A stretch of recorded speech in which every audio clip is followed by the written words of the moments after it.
So welcome back for this session. And there's a little bit more flying by the seat of our pants as well. The first thing is we really wanted, we had Rob Crowder set up to chair this session for you. Rob is unfortunately, Rob's going to be a little bit late. So he will be here to take one of these seats in the panel, not here for this particular session. So you're stuck with me. Rob is he's a medtech industry product development expert. I am not one of those, so sorry. By the way, for those who I think I've met all of you, I'm program manager for Monash Institute of Medical Engineering. That has engineering in it. That's another thing I am not. So apologies in advance. I feel like engineering is not super hard though. I mean, like if a hammer, a couple of bits of timber, a couple of nails, that counts as engineering, right? That's the thing I can do. As long as, you know, if you put them together anywhere between 89.9 degrees and 90.1, then I can cover it. Actually, you know, honestly, I couldn't actually get it that close to a right angle, but anyway. To kick off, we would have kicked off this session with our good friend Shelley Jackson from the Australian MedTech Manufacturing Centre, also flying by the seat of our pants. Shelley will be a little bit late. She will talk at the end of this session. But in the interim, what we've got is our very own Shama Kazmi, who will kick off this session. And this will be a really good interlude to, this is kind of about a pitch session. So we did a bunch of work related to commercialization development for a bunch of projects, and all of these guys will do some talks in a moment that we'll tell you about after Shama's talk. So Shama is our MCAP, which is our MedTech Commercialization Advancement Program. Shama is our MCAP project manager and manager of external projects. We're lucky that Shama happened to come along to MIME with really good timing last year. She was previously an IP associate in Singapore, came back to Australia. It's actually a BDM at Monash in the Faculty of Medicine, Nursing, Health Sciences. Timing worked to come and drop in on us at MIME. And so Shama, please take the mic to come and talk to us about our program.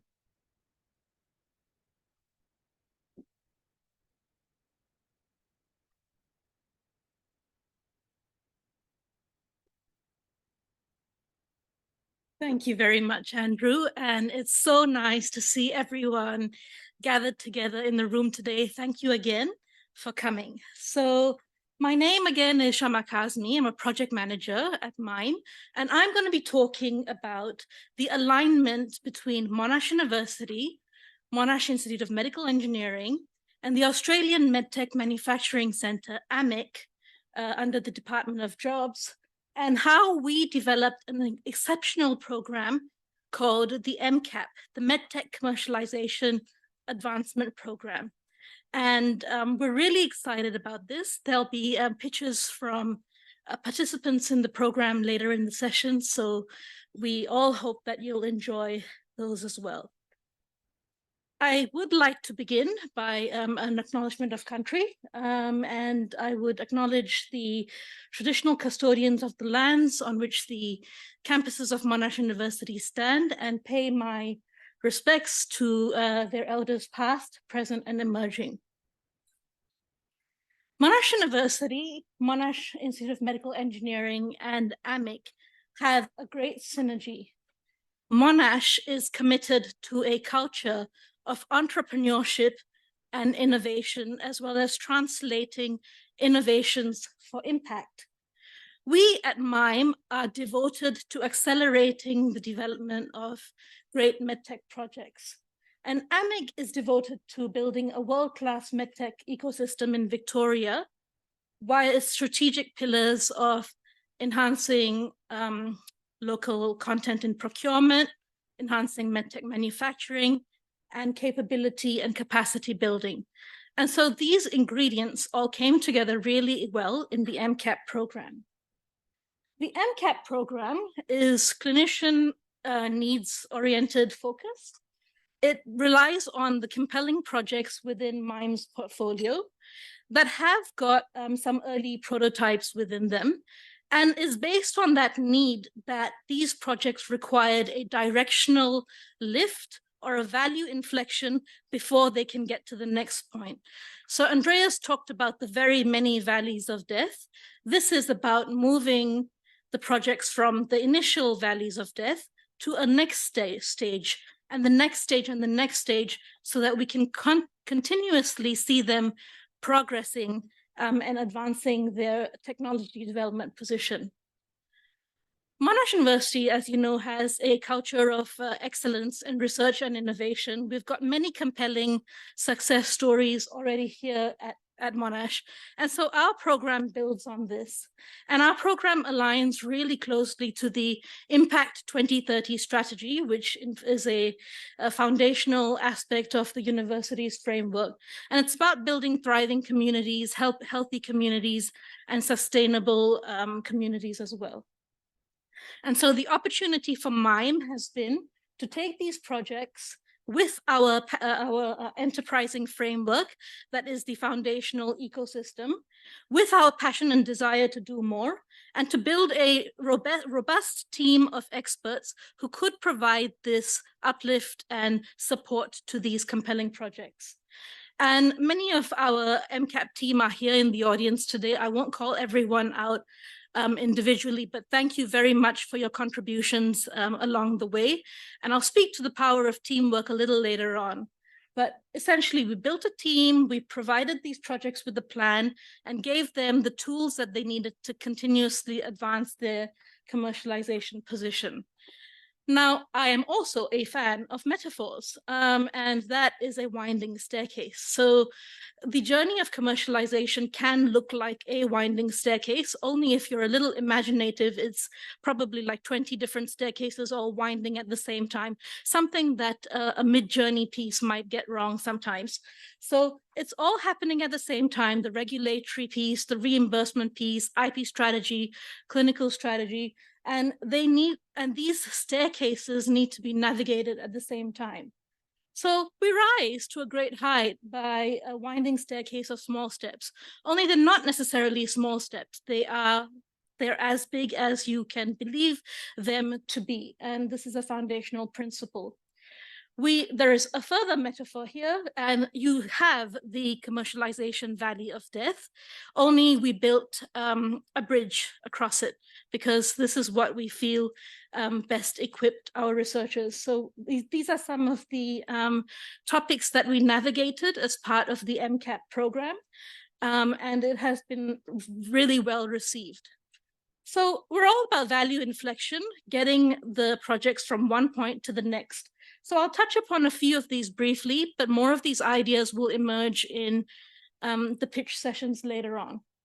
In a project which was about metal 3D printing, the team received directional guidance about the kinds of animal studies that they could do next. In a really compelling project about anatomical models for surgical simulation, the team received directional guidance that they should expand their training and micro-credential piece and perhaps establish a compelling accreditation module. And a couple of the other projects have received guidance on technical features to advance their thinking, and as well as guidance on the clinical indications to expand the market size of what their initial opportunity was thought of into something that they hadn't initially thought of, but were very surprised to learn was actually out there for their reach. So meet our typical researcher, let's call them A. Now, we all know there is no such thing as a typical researcher, but as far as it goes, this is a person who is extremely passionate, has a great research program, lots of research projects, but is perhaps extremely time poor as well, and has many things to take a note of at any given one point of time. And so this is why the MCAP program had a key bunch of ingredients. So we optimize things for busy clinicians and researchers to help them navigate this process and to work best with us as we work with them. And it included things like, for example, a materials checklist to make sure that the same amount of information was across the entire consultant team and everyone was working from the same page, as well as project templates, a dossier, which the teams could take and perhaps have further partnership conversations or use in navigating the next stages of their journey. We've had market research reports courtesy of our colleagues at the Enterprise Office. And we also built in a handover process, which provided an opportunity for feedback from our researchers and innovators. And I won't speak to this in detail, but the feedback has been really warm and positive. And researchers feel that they have been armed with the knowledge and skills that they need to succeed in the next stages of their journey. And so I guess just before I finish, that commercialization valley, and it's something that Andreas has demonstrated through his presentation as well, can be traversed, can be tackled. It's about working with all the various components in the ecosystem and realizing that it takes people like me and you to all just come together and tackle this valley of death together, because we can get there. And just really quickly, acknowledging all the great people that I've worked with in the past year.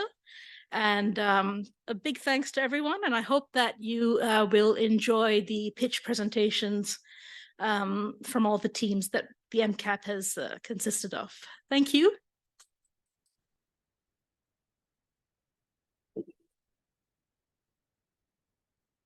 Thank you so much, Shama. That was great. A really great introduction into the session we're about to hold. And this will be our pitch presentations from our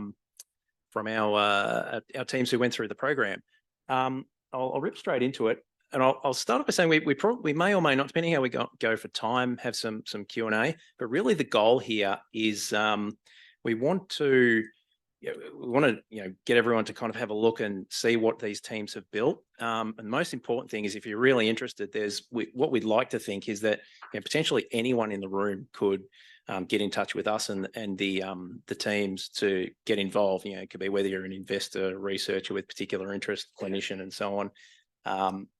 We think that these are a bunch of projects with real potential. And so with that, let's get stuck straight into our first talk, and that will be Associate Professor Liz Sigston. So Liz is MIME Clinical Co-Director, and she also happens to be a head and neck surgeon, serial entrepreneur, and also a clinician academic researcher. And so Liz, please take it away.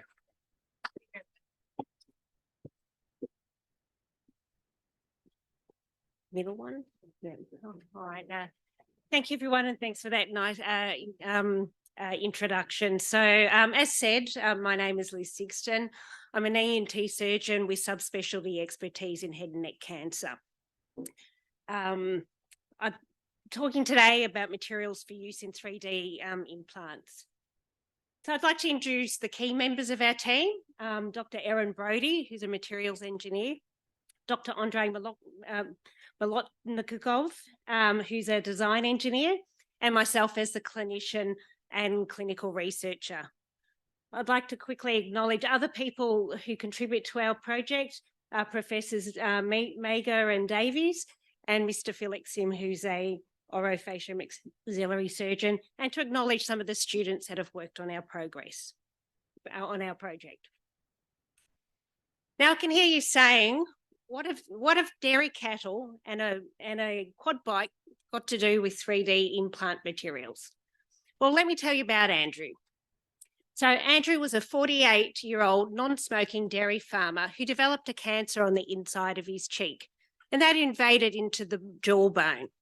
Andrew had an operation to remove that, and a bit of bone was taken from his leg and used to reconstruct the jaw. Unfortunately for Andrew, he had some issues with his wound and ended up with a longer stay than was initially planned.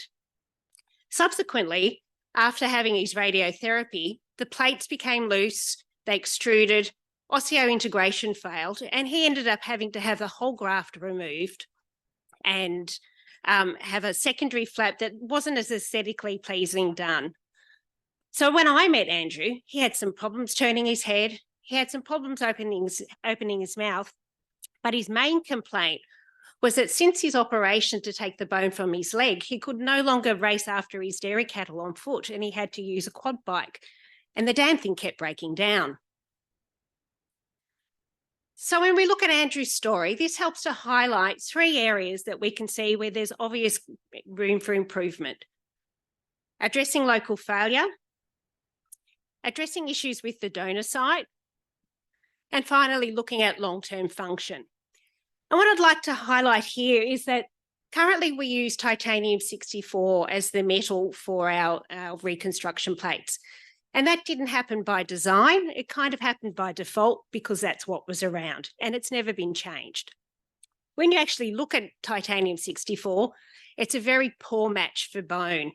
It causes stress shielding, promotes micro motion, and there's new research actually showing that it instigates a redox reaction that may inhibit osteoblasts, and all of these lead to failure osseointegration.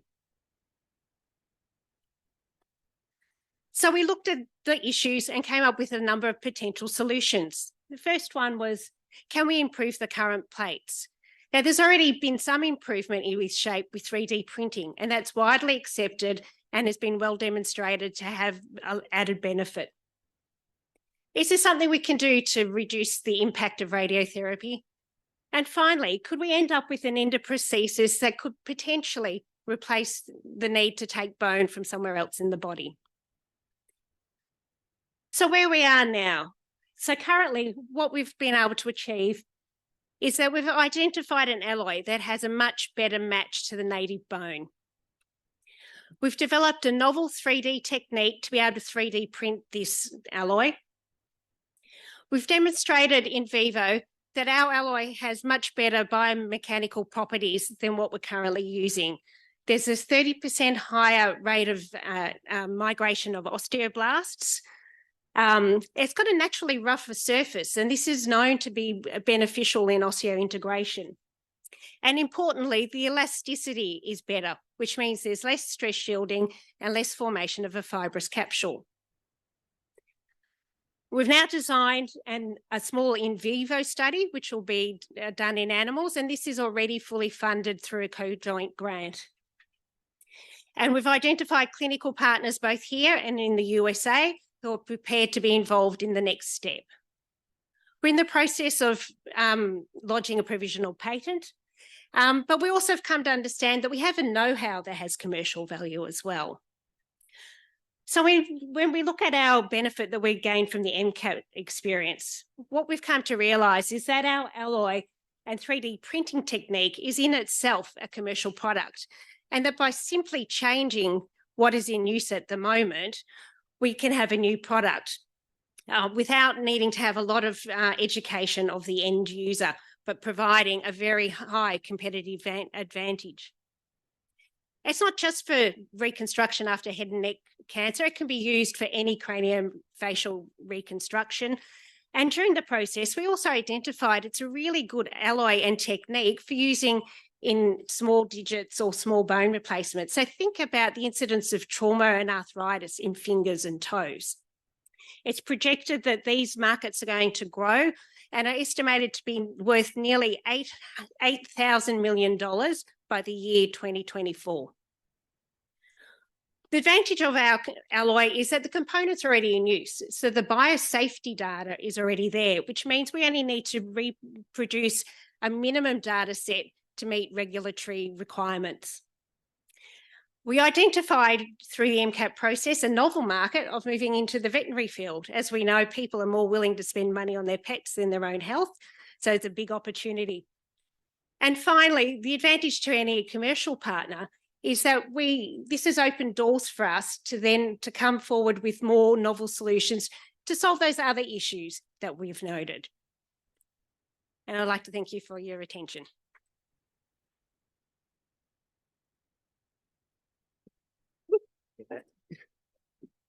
Thanks very much, Liz. We might just flow straight into the next talk, if that's okay. Thank you so much. And that's fascinating. I mean, as you can see, there's the titanium joint implants and other sorts of surgical implants. There's a huge amount of use. I mean, the closest thing I've had to major surgery was a finger, and the first thing that a good hand surgeon tells you is that you are absolutely not eligible for a joint implant because, you know, if you're young not really, enough to get hand surgery, then you can't get a joint implant because it'll fall out in a single digit number of years. So huge, there's a huge amount of opportunity there. So with that, I would like to please introduce Dr. Andrew Stevens. So Andrew is a research fellow in mechanical and aerospace engineering in Create Lab at Monash. Please take it away, Andrew. And I should probably actually put your slides up. Sorry about that. Yep, it certainly would.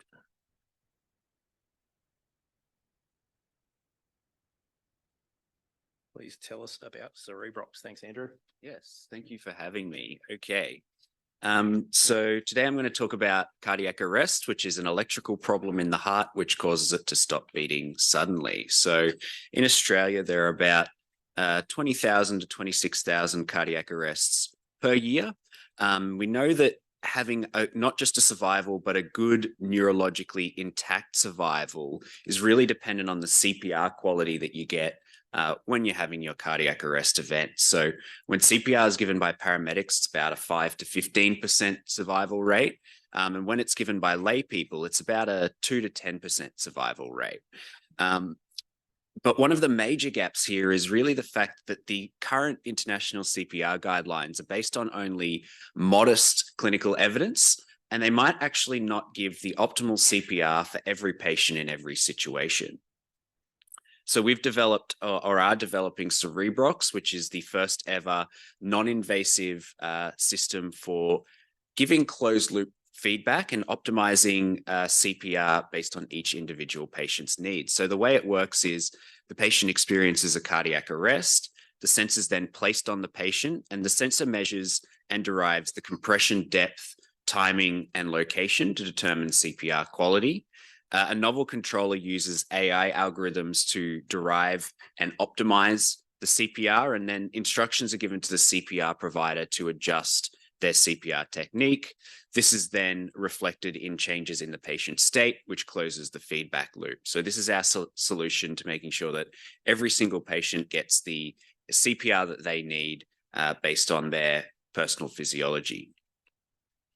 So through MCAP, we've done a cost analysis comparing conventional care against our intervention. And this cost analysis looked not only at survival, but also at patient outcomes in terms of disability severity. So a lot of patients who survive their cardiac arrest actually get quite severe disability afterwards. And so we found that for the conventional care of 4,000 patients, it's about $14.4 billion cost over the lifetime of the patient. And that was calculated looking at things like how much their hospital stay was going to cost, any readmissions based on the rate of readmissions with these patients, recovery time, carers costs for those who have severe continuing disability, and also years of life lost for those who would not survive the cardiac arrest or who would have very short lifespan afterwards.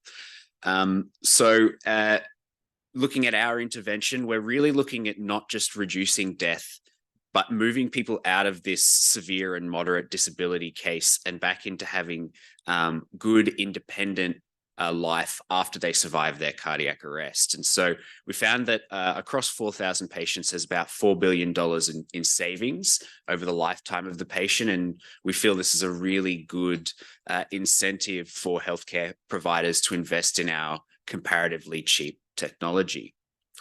So we've done some market research, and we found that a 20% market share of 6,000 ambulances estimated to about $24.4 million in capital, as well as with 26,000 cardiac arrests a year, we're looking at about $1 million per year in just consumables alone. And keeping in mind, there's a compound annual growth rate of between 4 and 12% for cardiac arrest expenditure. So these are some of the key players that we are going to be seeking out to partner with for translating our technology. Through the MCAP program, we identified a technology readiness level of 4 and design readiness level of 3. And we identified several value inflection points as well. So we've already done a proof of concept showing that the technology works in theory and in a limited number of practical scenarios. Currently, what we're doing is we're demonstrating the accuracy of the product against invasive measurements of CPR quality.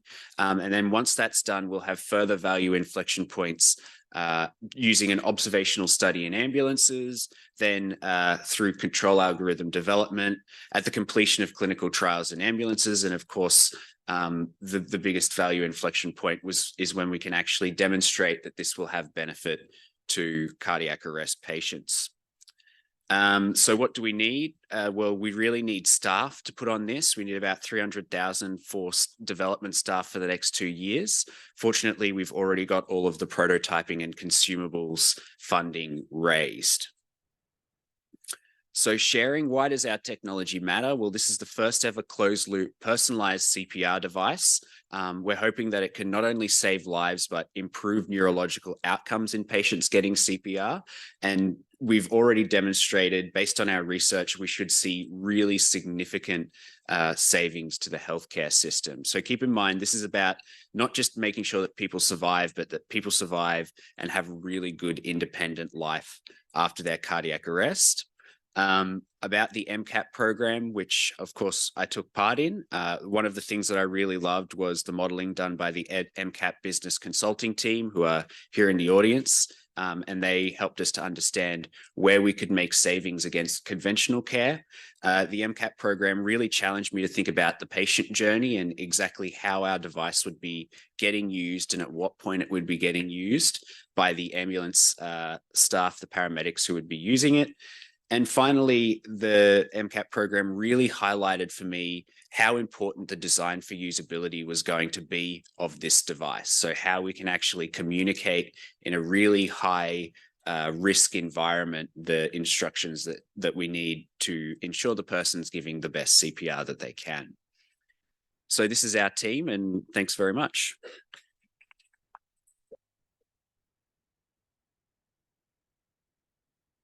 Thank you so much, Andrew.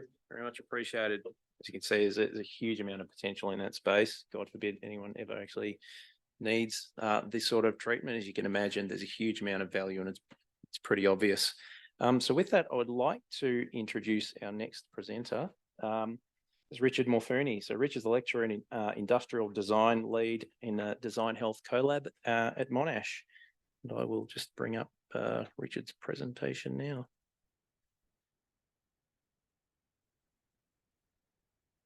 Take it away, Richard. Thank you. See if I can put this in full screen. Hey.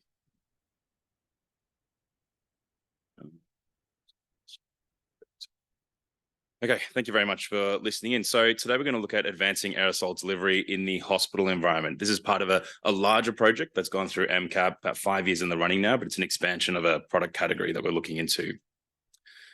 In terms of our team, so it's quite a wide team. As mentioned, we've been doing this for a bit. So we're made up of a group of engineers, product designers and industrial designers, clinicians, as well as partnering with the Wilcock Institute experts in breathing and sleep research as well, who are doing a lot of the validation and development work for us. I thought I'd take you back all the way. So the context of what we're looking at is nebulizers in hospitals, and you'll see a running theme today. You heard earlier from Professor Andreas about technology from the 70s and from the 80s. What's no different here? So nebulizers in hospitals, or at least the technology and the type of nebulizers used in hospitals, is around 90 years old. It was developed in around the 30s, and that was looking at using airflow that essentially jets against a liquid and aerosolizes it into a particle for the purpose of inhaling it. This was the first patent, and this is how it looks now. It's not drastically different at all in terms of how it operates. You have a small fluid container that you fill with a pot of medicine, you attach up pressurized O2, and that ejects out the medicine into the patient. This has dramatic effects that, it causes a lot of waste in terms of medication. It can cause risks in terms of infection when it gets stuck to the nose and to the mouth, and there's a huge wastage of medicine around the room. But importantly, and where this project was first incepted, was around the COVID period and the pandemic period. You would have heard at the time when Brett Sutton was talking about nebulizers and the spread of COVID in our hotels that we had here. But as well as that, nebulizers were taken out of hospitals and weren't used anymore. And we went back to very traditional blue puffers that you might have seen used by consumers. But what we found as we went into the project and we looked at applying our technology within this context was that the problem was also quite a lot larger. So this is what gets strapped to your face if you go in with any sort of lung condition where you need treatment. And I want to get you to picture the type of people that are using it. Commonly, these things affect the elderly and kids.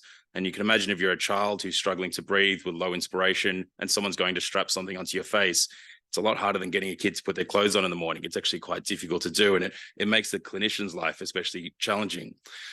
This is what it looks like pre-COVID. And this is what it looked like during the pandemic period. Filters were strapped to it. Other elements were there to prevent the potential spread of more aerosols, but the system was far from perfect. And we were lucky before lockdown 6 to spend a day in the hospital looking at how these systems are put together. Nothing fits together in any sort of efficient manner. We use the term MacGyvering. It was a lot of nurses running and just pulling apart packs and clipping things together to eventually make something work. So the problem was more than just the aerosolizing. It was also the usability, and it was the daily life and function that was making the patient's life hard, the family's life hard, and the clinician's life difficult as well. This is the existing MIME technology that this project leverages. So this is the palm inhaler. It's a consumer asthma inhaler, generally an inhaler for any purpose, and we're looking at multiple purposes for it. The original technology was developed by Jason as part of his PhD, and essentially the core technology is a chip that aerosolizes particles at a very, very dense fine particle fraction ratio. So 99% is what we're achieving now of a predictable particle size. And where that's really important is that you can produce particles at the absorption fraction rate, where commonly when you have traditional nebulizers, many are very large and those things tend to hit the back of the throat and stick to the tongue, and many are very small and they get breathed back out of the mouth. And that's when you can get risks with spreading as well. So as an application of this consumer product that we've now been developing for 5 years into a hospital application. And this was where we got to in our last round of funding that we were at. So it was looking at applying the technology, but with a safe reservoir where we can inject the drug in without risks of any particles in the air or breath getting into the medicine before it's nebulized and ejected. One of the major risks is that if someone with COVID was to cough into a pot where the medicine is injected, you can imagine what happens when you turn on a device that turns it into the perfect breathable and absorbable particle that might spread throughout a room. So that was the major problem we were tackling.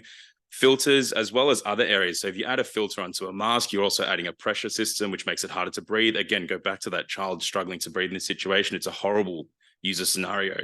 And current nebulizers are devices that you have to sit for about 20 minutes. And if you're in ICU, use potentially up to 8 times a day. So the experience is pretty terrible. But one extra problem that came out of this, an extra opportunity, if you look at it in a positive manner, is the mask and the ancillary products around it that you saw previously. And to use another metaphor similar to Andreas, the way I look at this system is we've taken what I might call the Ferrari, which is our product, and you're strapping it onto a bunch of cheap tires, which is the mask at the end of the day. So unfortunately, this is surrounded by many products and systems in hospitals that makes this challenging, but those are opportunities to also innovate new products. In the MCAP, we did a lot of the business analysis, and these were the 2 major markets identified. So if you aren't familiar, asthma is, well, in Australia, we're the highest per capita to have rates of asthma globally. 10% of Australians do have asthma. It's a significant life burden if you know daily adjusted life years. In terms of admission rates, you're looking at the 6th highest globally in all countries. But as well as that, COPD and bronchitis heavily related to asthma are other major issues. So 5% of people over 45 have COPD. It's our 5th leading cause of death in this country. But importantly, globally, we're 3rd when it comes to admission rates due to COPD. These present significant market opportunities if we can get this product out there. It's a challenge to always get a hospital product out there. But if you can, the combined potential global market opportunity is around $11 billion. And this comes from reducing the hospital admission rate, but also reducing the length of stay that they're there. So less likely to get them in and keep them in there for less longer than they need to be, essentially.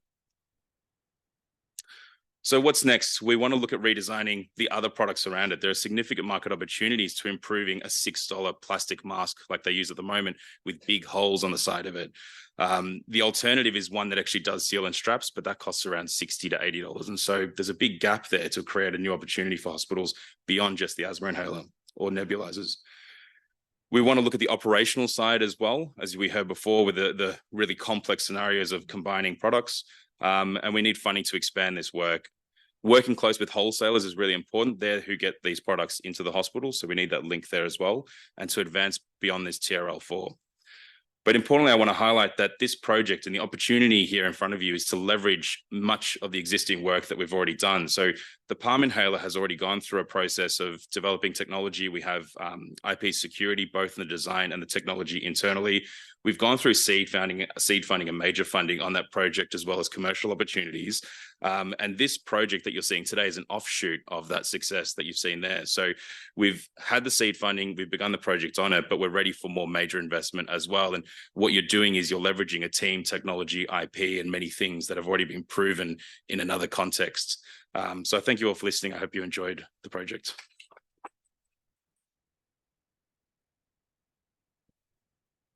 Awesome. Thanks very much, Richard. That's an amazing device. We've been working with the team for quite some time. I know we're a little bit short for time, but I would please encourage you to go and, you've spotted all the presenters. Please go and have a chat afterwards. I mean, having worked on that project, it's been through a few streams of funding because there's so much opportunity there. So, in fact, a project ongoing at the moment with a novel tweak on a drug that you might actually want to deliver directly to the lungs that you wouldn't otherwise be able to do well. You can actually use this device. So it's very, very interesting. So with that, I'd please like to next introduce Dr. Reza Nosrati. So Reza is a lecturer in Department of Mechanical and Aerospace Engineering. Please come and tell us about your really interesting new device, Reza.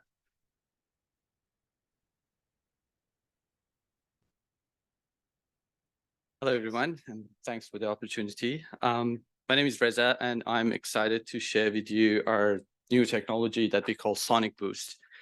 And this technology can revolutionize infertility treatment by providing new treatment opportunities.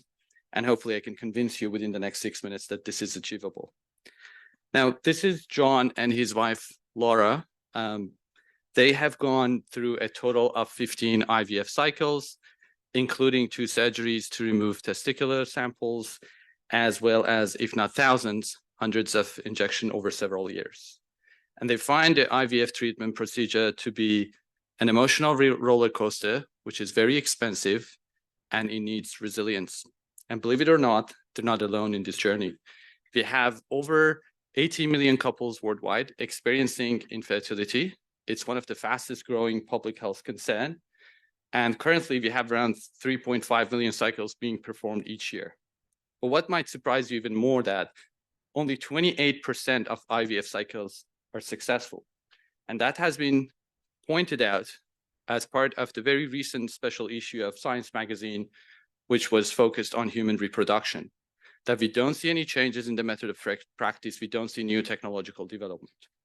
Now, when it comes to either natural reproduction or assisted reproduction, sperm characteristics, including its motility, are crucial.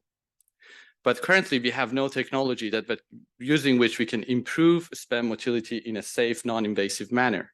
But doing that can improve the treatment outcomes and can also provide new treatment opportunities for some patients.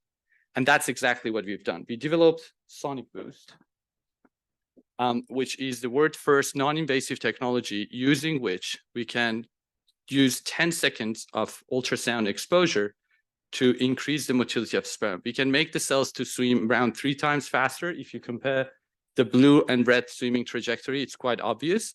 But even more importantly, we can improve the number of motile sperm in the sample by around 70%. And if you look at the sperm in the droplet, this cell is basically getting over 20 seconds. But this, which I need to find it, this guy is the exact same cells after 20-second exposure. It becomes more obvious if you compare the swimming trajectory. Now, this is significant. This means that now we can have new treatment opportunities. We can shift treatment options, and potentially some of the patients who they did not have any treatment opportunities available to them can benefit from treatment like this. And that's exactly why we are very motivated to commercialize and translate this technology. Because of all the opportunities it provides, it also attracted quite significant media attention, both here in Australia and worldwide, which further encouraged us. Now, moving forward, we need to also think about the competition out there. But when it comes to current technologies, the only other available option to improve sperm motility is using chemical treatments using drugs like pentoxifylline. But the problem with those treatments is the fact that they have quite a significant embryotoxicity. And because of that, they need multiple washing steps if they want to implement that in the clinic. And because of the same reasons, most fertility clinics just avoid that. But when it comes to our technology, we know that it's a sperm-safe technology. It can easily implement within the clinical workflow. We actually have 2 portable platforms currently being tested, one in a reproductive biology lab and another one in a fertility clinics. It's quite simple and rapid to operate the device, and it provides a lot of new opportunities. When we look at the market, we also exposed to quite a massive market opportunity. Infertility is one of the fastest markets in healthcare industries. As I mentioned, we currently have 3.5 million cycles being performed, and this number is increasing by 7% each year. And through the MCAP program, we identified the most immediate entry point to the market where we want to target detecting live sperm in testicular sample and also detecting live sperm in vasectomy patients. Now, this is a highly interdisciplinary project, and because of the same reason, we also built quite a strong interdisciplinary team. Junyang is the lead inventor of this technology. She developed this as part of her PhD. And then we have academics from an engineering and reproductive biology background who provide insights in terms of technology development, but also ensuring that we bring enough biology when we develop the platform. We benefit from our clinical collaborators, Rob and Deirdre, who bring insight about how we can ensure it's a safe technology. And more recently, we had the opportunity to bring David Mortimer on board, who's one of the most well-known people globally in the field of reproductive medicine, providing advice to fertility clinics about improving their practices. We also identified our potential route to market. We currently have our proof of concept done. The PCT filed last December. Currently, we're running our animal model. And now moving forward, we want to make sure that we can demonstrate egg and embryo safety, and eventually we develop our pilot manufacturing prototype to do our clinical trial. Then hopefully I was able to convince you that there are changes coming into the field of assisted reproduction, and we can help people like John and Laura to get to their dream a little bit easier. Thank you. Thanks, Reza. Just hang around for a second. I know I haven't given you all a lot of time to think about whether you might have a question, but if we've got time for one question, if anyone's got something on mind. If not, I have one question. I'd probably be asking this on behalf of a few people in the audience. Because when we went through the program, it strikes me that if you need IVF treatment, you have to go to an IVF clinic. But it just seems like this is so simple. Do you feel like this opens doors to, I don't know, I'm oversimplifying, but you go to the GP and you could get treatment and very quickly and easily? I think that's one of the opportunities. We'll look actually deeply through the MCAP program. And one of the studies that we're currently running is to identify for how long this effect lasts when we do the exposure, because that timing can influence whether you can do more simple treatment like IUI, where people can do at home outside of Australia, not here, but even doing simple IVF cycles through gynecologists and GPs. Yeah. Thank you. Thanks very much. Victor, I would like to please now introduce Professor Mark Fitzgerald. Please head this way, Mark. So really pleased to have you here, Mark. Mark's Director of the National Trauma Research Institute and Head of Trauma at the Alfred. We've been working with Mark on this particular device for several years. It's really interesting and really keen for you to share with everyone. Thanks, Mark. Thanks very much, Andrew. And thanks for your team and Sharma for assisting. We've had a long association with mine's been very fruitful, so I'd just like to thank you for it. I'm just going to talk about pleural decompression. You may or may not be familiar with it, but let's see if I can get this to work. Chest trauma is common, and pleural decompression is where the lung collapses and air leaks out of the lung to the inside of the chest and creates tension, or sometimes it's blood. And the tension within the chest cavity then interferes with ventilation, also return to the heart. And so causes circulatory collapse as well as respiratory impairment. chest injury is responsible for about a quarter, perhaps more, of all deaths because they're increasing. And about 5% of all preventable deaths is just failure to decompress the chest. And trauma is the commonest cause of death between the ages of 1 and 45 worldwide. And it actually costs about 8% of most GDPs. So if you can decompress the chest and get the gas and fluid out, then you can keep the patient alive until they can have formal drainage. And you might see this on, Three Kings and various movies where people stick the needle into the chest and there's a big rush of air and blood, but it's only effective maybe 40, sometimes 70% of the time. It's not very reliable, and the needle can go anywhere. So it can go into gas in the tissues. It may not reach the chest wall. It can go into lung, and it can go into big blood vessels, including the heart, and can actually kill people. So this is a device we've developed over the last few years, and it's a self-tapping, semi-automated pleural decompression device with a footing that you put on the chest wall. And we've done a lot of studies to work out where that should fit. And in fact, that position now has become a sort of standard position for chest decompression. And then you just lock onto the footing an insertion stabilization device. And then you've got a sharp telescopic cannula, effectively. It's quite a modest bore. And as soon as it hits a negative pressure as it goes through the chest wall, the cannula retracts and you're left with this extended tube that you can snap a one-way valve onto. So it's a very, very simple device. And this is a video scope in the chest wall on a sort of live animal study. You can see the needle decompression with the large bore needles gone into the lung just adjacent to the heart there. That's the white cannula, and the self-tapping device is in the pleural space but hasn't penetrated lung or caused any organ injury. So it's pretty straightforward. And then with Andrew and his team's help, we've had a look at this. We'd actually on-sold the technology, the licensing, through Monash in 2018 to the Shenzhen government. And what had happened with the eructations with COVID and the falling out between the Chinese and Australian governments, that's $3.2 million got suspended.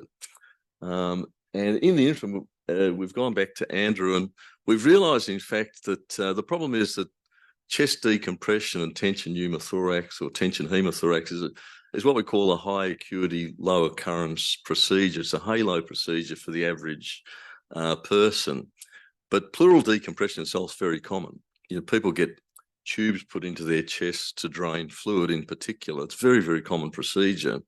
And usually you have to use what's called a Seldinger technique, where you inject local anaesthetic and then you dilate up a tract. And then eventually you insert a flexible catheter. Well, this can be done in one step, and that catheter can then just be inserted through the device. And so this is the projected income for this device as it's developed. It does address a major gap in care, particularly with the injured people, but also makes in-hospital efficiencies for people who need their chest drained. There's no problems with the IP. We've been working with Hydrix to sort of redesign and simplify the device and make sure it's all biocompatible. That's the money that we need to finalise it. Now, this is the logo that Andrew's team's designed. That's meant to indicate a needle going into the chest. You've got to use your imagination, but I get it. And then why invest with it? Well, the thing is that there is things work differently. In China, you have to be a thoracic surgeon to drain a chest, and the thoracic surgeons are never available for emergencies. So it's a real issue in China, where 500,000 people just die from car accidents alone each year, huge population.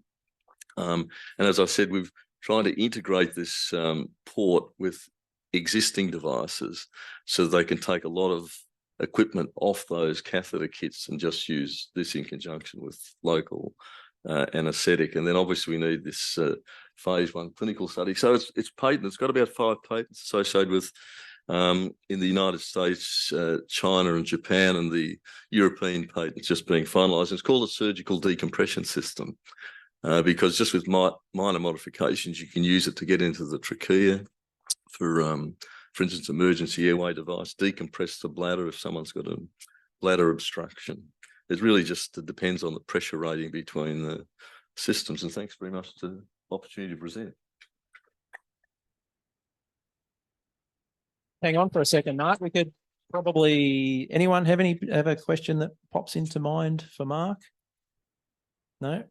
I have a quick one. So it seems like it would be correctly assumed that we're talking about the market for this thing. Yeah. I mean, you kind of need one in every ambulance, right? Yeah. And ambulances are also motorbikes and helicopters. Yeah.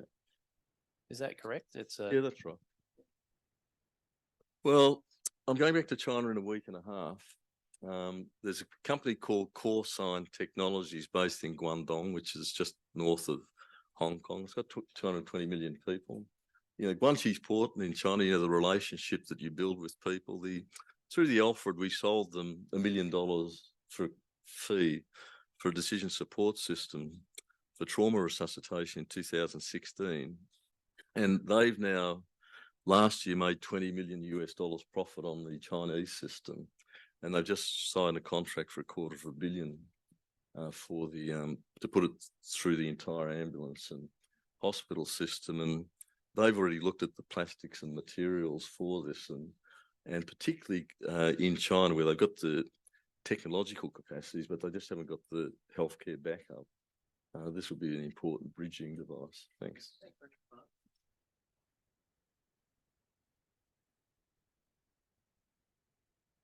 And so in terms of our pitch talks, last but certainly not least, Dr. Rezan Al-Jafari. So please, Rezan, head up.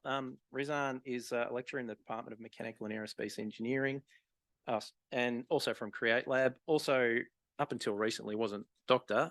Rezan spent most of her PhD talking about this work. So really pleased that you could come on board today and also join our program.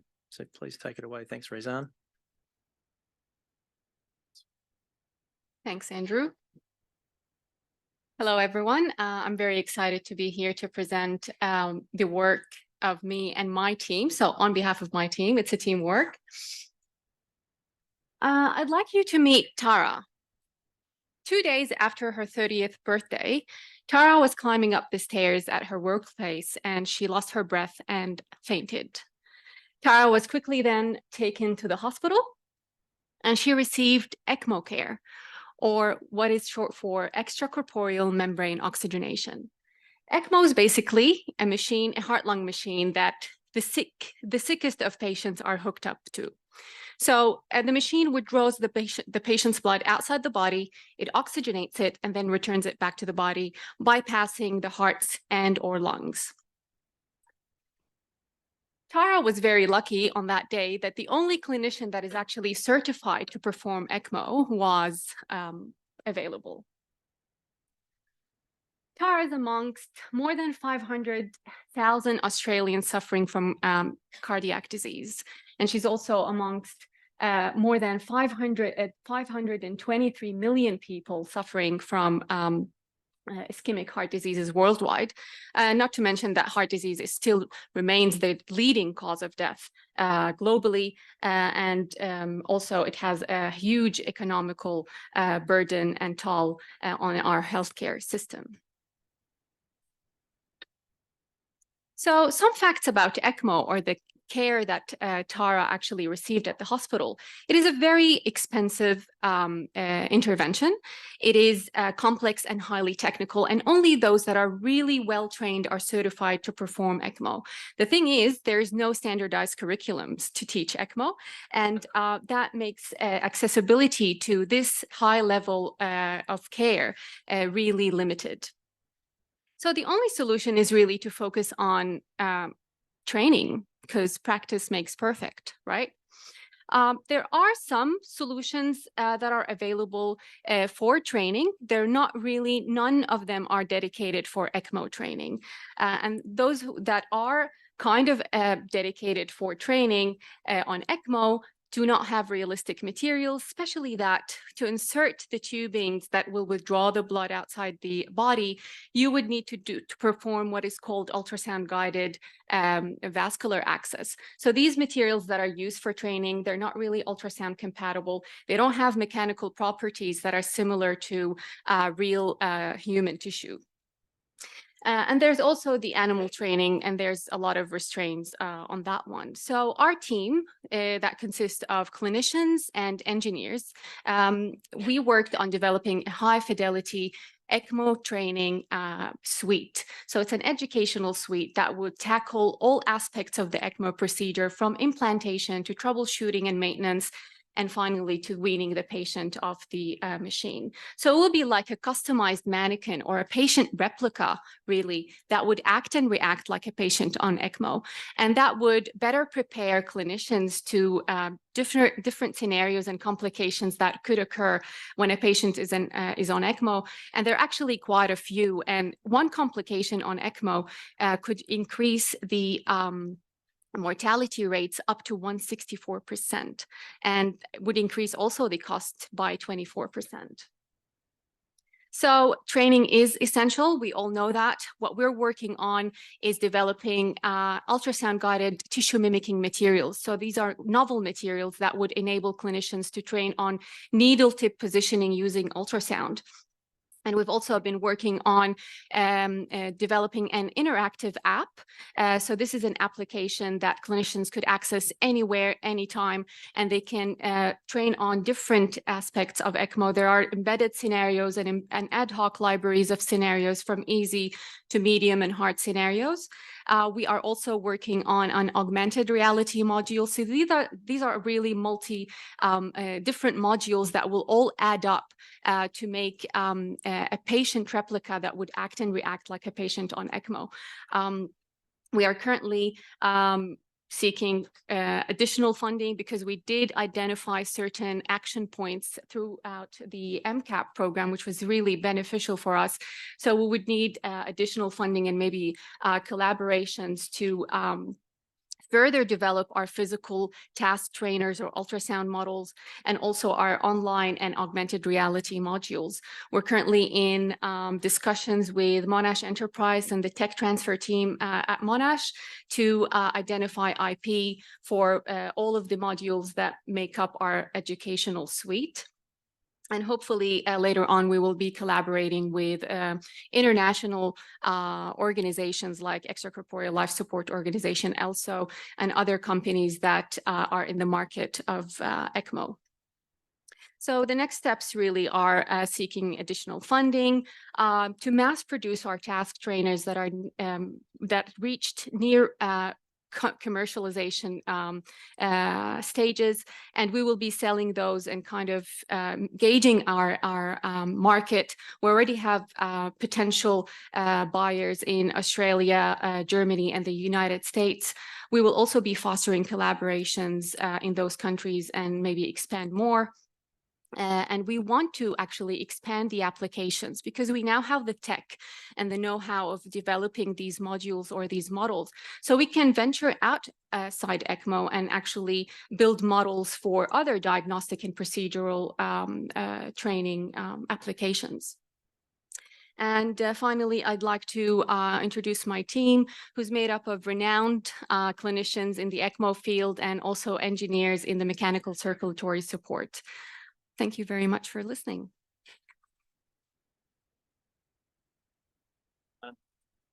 Couple of points I'd like to make just before we hand over to our last presenter.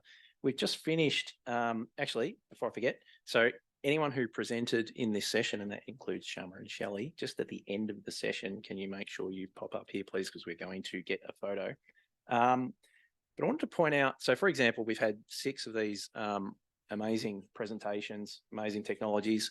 2 of our presenters, Mark and Liz, are in fact senior clinicians.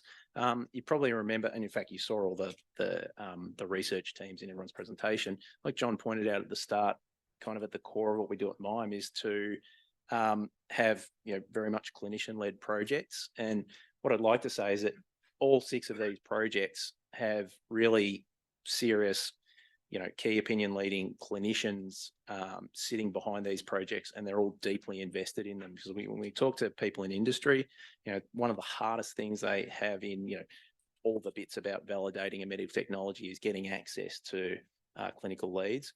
We have all that. We have it really strongly with these particular projects.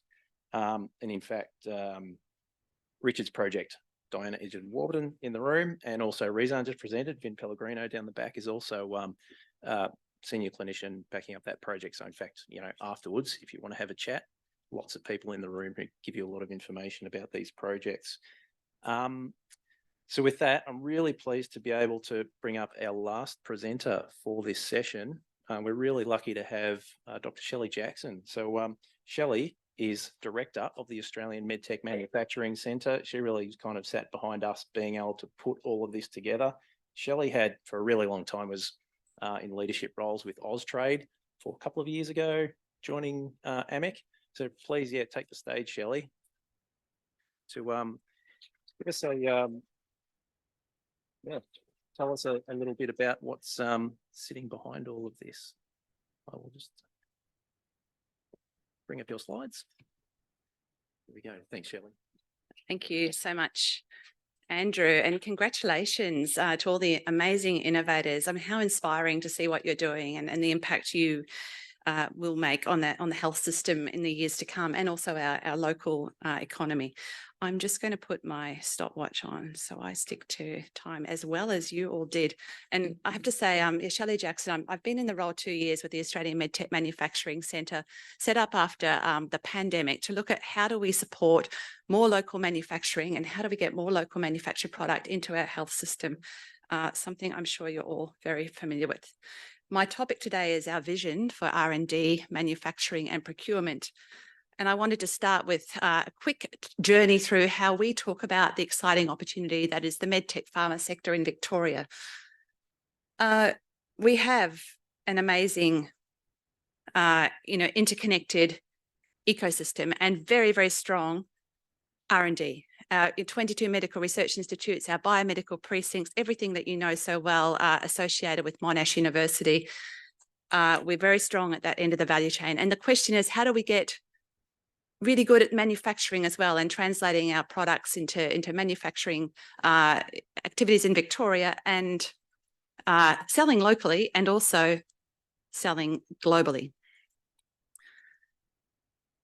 We have, as you well know, tremendous interdisciplinary expertise in Victoria, and phenomenal adaptive, intelligent know-how on adaptive technologies. That is how you integrate, biomedical engineering, computational science, and our medical research. And this skill in the Australian problem-solving capability that's in our culture is something that many people will say is quite unique and a very strong skill. It's hard to articulate, but when we used to host a lot of investors and international delegations coming into Australia, a lot of people would call out that interdisciplinary collaboration opportunity.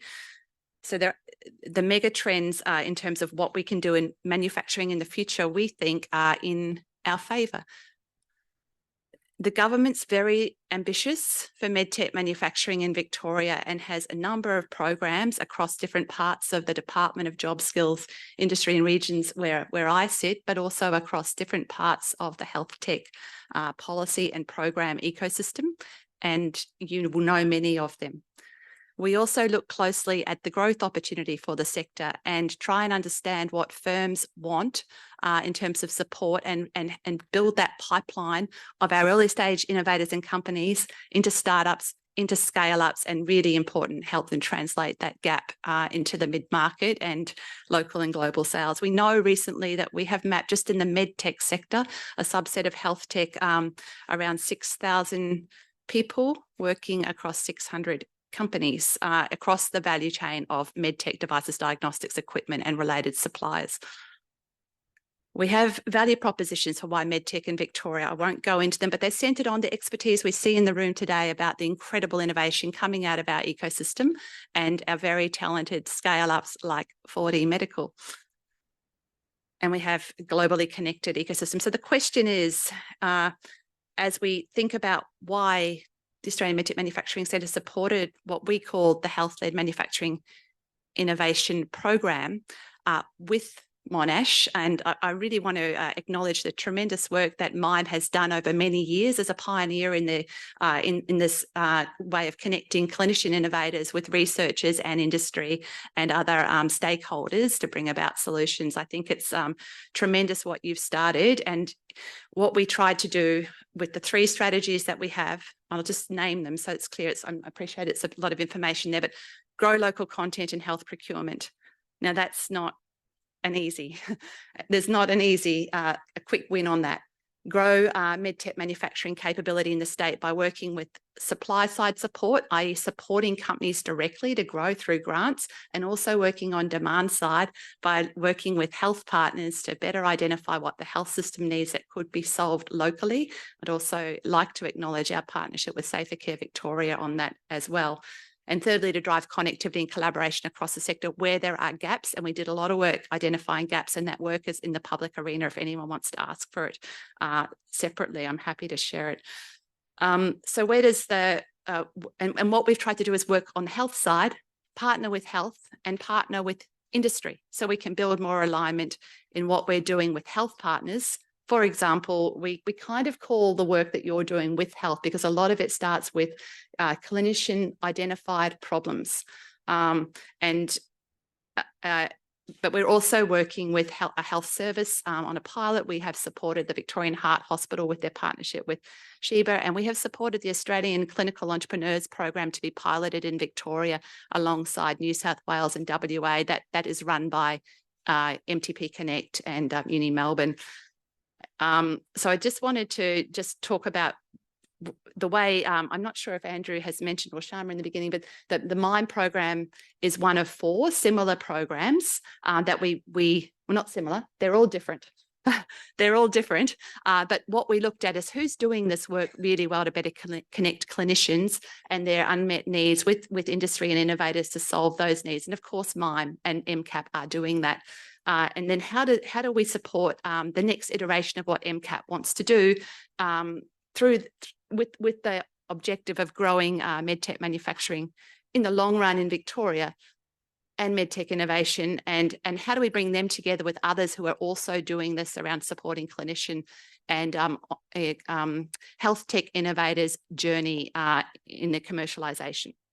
So it's not obviously a straight path to procurement. It's about building the pipeline of innovation coming out of our universities and supporting those partners to support the entrepreneurs and clinician innovators, and supporting teams, and to then join up on how we do that better across the system, which brings me to the partnership we're working on with Safer Care Victoria and with MCAP, which is all about how do we think about this from a systems point of view.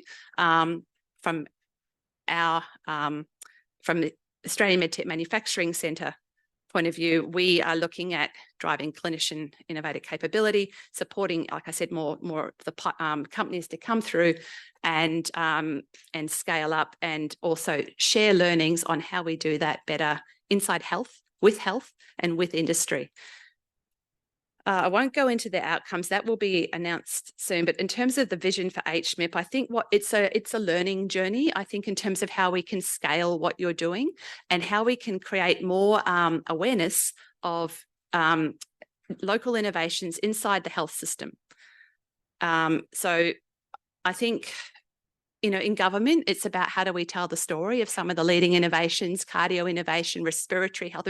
There's a lot of themes here where Victoria is really good. And how do you talk about what we're really good at? Well, it's exemplified by companies that are excelling in that space who've got research partnerships. So I think how you help us to tell the story and work with industry bodies is really key to how we drive the broader growth opportunity for more companies and startups like yours.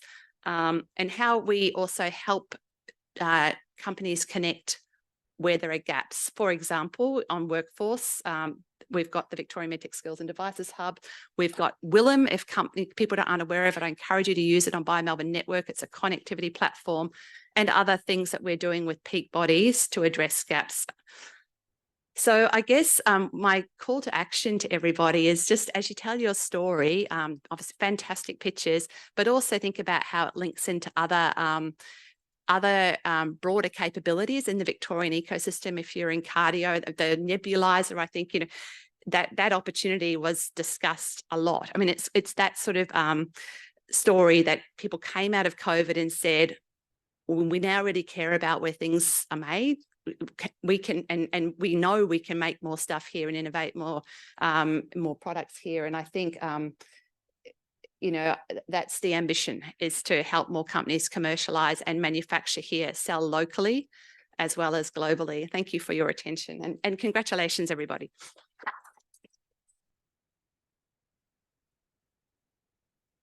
Please hang for a moment, Shelley. So we do have a time for 1 or 2 questions from the audience, and your mics on the tables have been turned back on.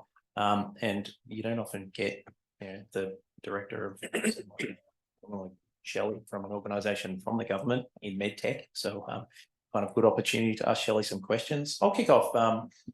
So not to talk too much about from both respects what's going on under the hood, but we at MIME are going through an important review at the moment, and because we want to become bigger and better, and likewise with you guys at AMIC, Shelley, you'll be looking to the future as well. Can you tell us a little bit more about what is the vision for the, let's call it generation 2, AMIC 2.0? Well, that's a very good question, Andrew. Obviously, we want to keep building on the success that we've had. And in particular, we recognise the opportunity to support medtech manufacturing, and in particular, scale-ups to grow the contract manufacturing sector. So we're advocating for that, of course, but across the ecosystem, there are, Breakthrough Victoria is doing amazing work, looking at the funding gap. There's more, other parts of the ecosystem that are also supporting manufacturing in different parts of the government. So I think we're hopeful, but we're funded till June 2024, and many of the partnerships are funded longer than that. So we hope that the agenda will have many leadership voices supporting medtech manufacturing and more local content and health procurement over the future years. But I'll be able to update you more in the coming weeks. Thanks, Shelley. Any questions from the audience? No? Yeah, Andrew. Good day, Shelley. Andrew Rodder from Monash Uni. I have a big role to play in education and design of some of the courses that we run in engineering. What do you see as the big requirements for future people who want to go and work in the medtech sector? What are we missing in Melbourne? What do we need to start working on the pipeline now with our students so that we've got that capability on later?